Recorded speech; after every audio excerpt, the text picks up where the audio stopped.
Bonjour Claire Bruniago. Bonjour Emmanuel. EcoCoiffure est ravie de vous recevoir à nouveau sur son studio live. Et je suis très contente d'être là, à nouveau. Donc Claire, vous êtes la directrice générale de la division L'Oréal Produits Professionnels France. Exactement. Ça fait 1 an que vous êtes à ce poste et il s'est passé beaucoup de choses en 1 an. Il y a eu beaucoup de transformations. Est-ce que vous pouvez nous expliquer pourquoi il y a tout ce changement ? Alors en effet, ça fait quasiment 1 an et en effet, on a démarré un grand projet de réorganisation de notre division et en fait, on se transforme d'abord et avant tout pour mieux servir nos clients. Parce que les clients se transforment, la profession se transforme ? Je crois qu'on est tous d'accord pour dire que la profession est en difficulté. Moins de visites, une fiche moyenne qui stagne, moins de femmes qui vont dans les salons. Et moi, j'y vois 2 raisons principales. La première, c'est qu'on a une problématique d'expérience client, de parcours client dans le salon, mais aussi de qualité de la prestation. On sait combien les managers et les salons ont des difficultés pour recruter du personnel qualifié. Et puis aussi la difficulté pour le salon à créer du trafic, à avoir un fichier client animé, à être présent sur Google, à être présent sur les réseaux sociaux. Ça fait beaucoup de difficultés là, pour le coup. Et pourtant, voilà, il y a vraiment beaucoup de difficultés, je pense qu'on partage tous. Et pourtant, pour moi, les coiffeurs ont un savoir-faire exceptionnel. Pour autant, je pense qu'il est important que la profession se réinvente. Et c'est tout l'enjeu en fait, de notre réorganisation. C'est vraiment de repenser notre organisation et notre relation et les outils qu'on va mettre à disposition de nos clients pour justement répondre aux enjeux que je viens d'évoquer. Vraiment l'ambition de L'Oréal, qui est leader en France, c'est de réinventer avec nos clients la beauté professionnelle, d'en faire une superbe expérience ensemble. Donc L'Oréal Produits Professionnels, c'est effectivement plusieurs marques. Là, vous initiez vraiment une vraie politique multimarque. Avant, chaque marque était assez séparée avec sa propre organisation. Maintenant, il y a une nouvelle logique qui est davantage multimarque. Est-ce que c'est quelque chose qu'on doit retrouver dans les salons ? Est-ce que vous préconisez le fait pour un salon d'avoir un panel de marques différentes à proposer à leurs clients ? Nous, on est absolument persuadés qu'avoir aujourd'hui une offre de produits diversifiée et complémentaire, elle est nécessaire pour répondre aux attentes de tous les consommateurs. Donc, il se trouve qu'en effet, on se réorganise aussi pour pouvoir potentialiser notre portefeuille de marques. On a un portefeuille de marques extrêmement large qui répond à toutes les attentes des différents types de consommateurs, des hommes et des femmes.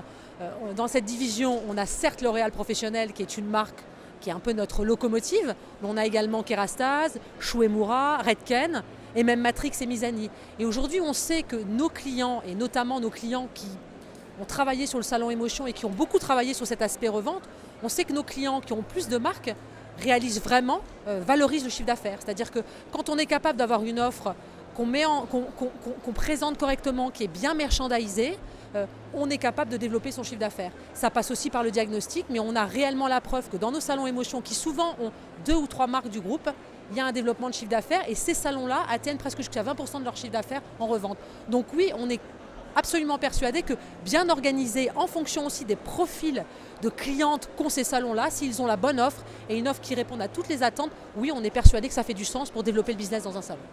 Au-delà de l'offre produit, vous voulez aussi accompagner le coiffeur dans la gestion de son salon, dans son développement. Oui. Il y a plusieurs points importants à aborder. Je crois que vos représentants maintenant ne s'appellent plus des représentants. Ce sont des partenaires business. Exactement, des partenaires business. Alors expliquez-nous. Alors oui, les représentants deviennent des partenaires business, mais surtout, la chose la plus importante, c'est qu'on met à disposition de nos clients ce qu'on appelle maintenant un trio business. Donc ce trio business, il va être constitué d'un partenaire business, en effet, qui est le représentant, qui va être qui démarche les salons, qui va être l'interlocuteur unique. C'est très nouveau pour L'Oréal. Chaque salon aura maintenant un seul interlocuteur multimarque. Mais la grande nouveauté, c'est qu'on va lui proposer aussi une équipe à sa disposition qu'on appelle le trio business, dans lequel il y aura un développeur. C'est un métier que l'on crée. On va avoir 25 développeurs en France. 25 personnes 25 personnes déjà recrutées qui sont déjà recrutées, qui sont déjà sur le terrain et qui sont chargées vraiment de s'occuper du développement des ventes du salon. Vraiment, qui vont travailler sur toutes marques confondues, qui vont travailler sur le parcours, sur la digitalisation notamment. Et puis également, bien sûr, nos éducateurs qui restent monomarques. Donc ça, c'est extrêmement important. En fait, ce qu'on veut faire dans cette réorganisation, c'est aider nos clients sur plusieurs axes. D'abord, le parcours client. Je voudrais rappeler l'importance que pour nous a le salon émotion. L'objectif, c'est vraiment de déployer davantage ce modèle. Ce modèle de Salon Émotion, ce n'est pas un modèle de marque, c'est juste un modèle d'optimisation du parcours client. Je le disais en introduction, on a une problématique d'expérience client. Ce parcours client, via le Salon Émotion, il doit être amélioré et les développeurs vont aider à réaliser cet objectif. Et puis également, très important, on va beaucoup travailler sur le digital. Les vitrines digitales par exemple. Aujourd'hui, on aura quasiment à la fin de l'année 1000 salons équipés. On sait qu'entre une vitrine digitale et une vitrine classique, c'est 33% de trafic en plus. Mais c'est aussi toute la digitalisation du salon. Le salon aujourd'hui français est peu ou pas digitalisé. La digitalisation, c'est... Et ça concerne tout le monde, même les tout petits salons, un parcours client, une communication digitale, ça peut concerner toutes sortes de salons, toutes tailles. Ce qui est important aujourd'hui, c'est qu'on va vraiment s'adapter au salon tel qu'il est. On ne veut plus aujourd'hui pousser des produits, pousser des offres, mais s'interroger, faire un audit. On aura des équipes qui sont dédiées et s'adapter à chaque salon. Je pense que l'expérience client et le parcours s'appliquent à tous les salons. Après, la manière dont ils le déploient, je reste persuadée que le digital est archi important. Que je pense qu'il faut une présence sur Internet, à minima du salon, qu'il faut, si c'est possible, développer un fichier client, l'animer. Il faut que le coiffeur soit présent sur les réseaux sociaux. Tout ça en fonction du salon et de la personnalité du salon et de son manager. Ça passe par les formations. Ça passe par les formations et c'est un élément extrêmement important de notre réflexion. D'abord, bien sûr, on garde notre équipe d'éducateurs qui reste monomarque, c'est très important. Ce qui est important déjà, c'est la formation technique qui va rester un axe fort, qui est un axe fort de L'Oréal. Mais on va retravailler complètement notre catalogue de formation.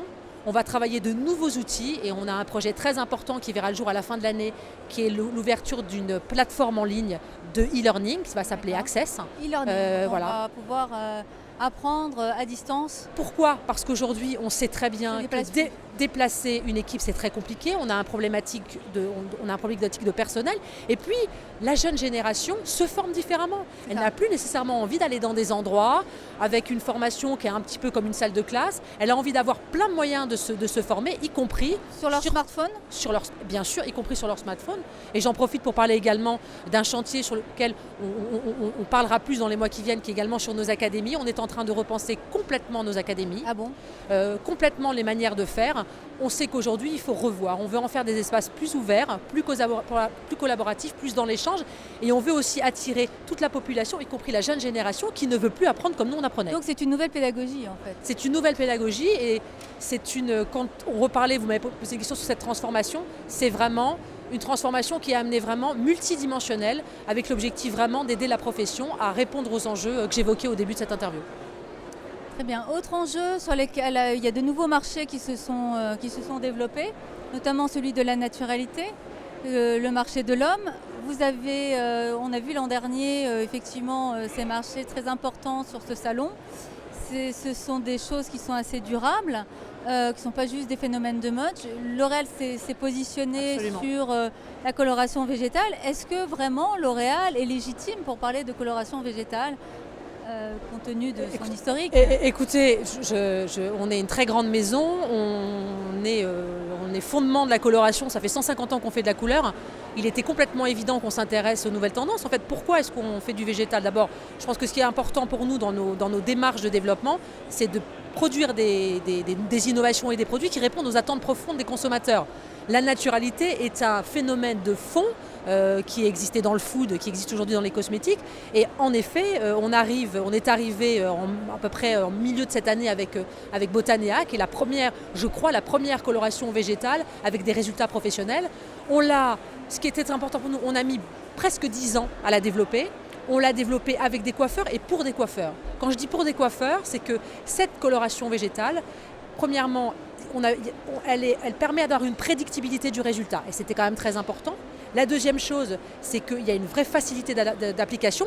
C'est différent, mais ça s'apprend et c'est facile. Et surtout, c'est un temps de pause qui est compatible avec les contraintes des salons. Donc on est légitime, oui, on a des experts. Ça fait 10 ans que nos labos travaillent sur cette innovation. Donc oui, et on a déjà plus de 3000 salons qui l'ont adopté. Oui, c'est ça, il y a une bonne implantation et il y a des retours de la part... C'était une attente de vos coiffeurs aussi, des coiffeurs Il y a des rétros extrêmement positifs des consommatrices et des coiffeurs. Maintenant, il est sûr qu'il faut s'approprier cette nouvelle coloration, qui sont des nouvelles techniques. Et c'est tout l'enjeu de l'accompagnement qu'on a dans les prochains mois avec les salons qui ont pris Botanea. Mais on est allé bien plus loin dans la naturalité, parce que vous savez aussi qu'on a une nouvelle gamme de revente chez L'Oréal Professionnel, qui est la Source, qui est également avec des formules qui ont entre 90% et 100% d'ingrédients naturels. Mais d'autres marques aujourd'hui dans le portefeuille L'Oréal répondent aussi à cette attente. Par exemple, Aura Botanica chez Kerastase, mais aussi Ro chez Biolage. Donc la naturalité, vous allez encore la développer, c'est vraiment un acte de développement pour vous et quelque chose qui va s'ancrer dans les habitudes. Je pense que c'est fondamental, c'est l'attente de nos consommateurs, on ne peut absolument pas passer à côté. Et notre rôle, c'est vraiment d'accompagner nos coiffeurs pour qu'ils s'approprient cette nouvelle coloration et qu'ils se sentent très alertes à faire une offre de coloration d'oxydation pour ceux qui ont envie de faire de la coloration d'oxydation. Et il y a encore largement des gens qui sont intéressés par ça. C'est une proposition complémentaire. Et nécessaire pour moi à avoir dans un salon aujourd'hui. D'accord. Les hommes, un marché important.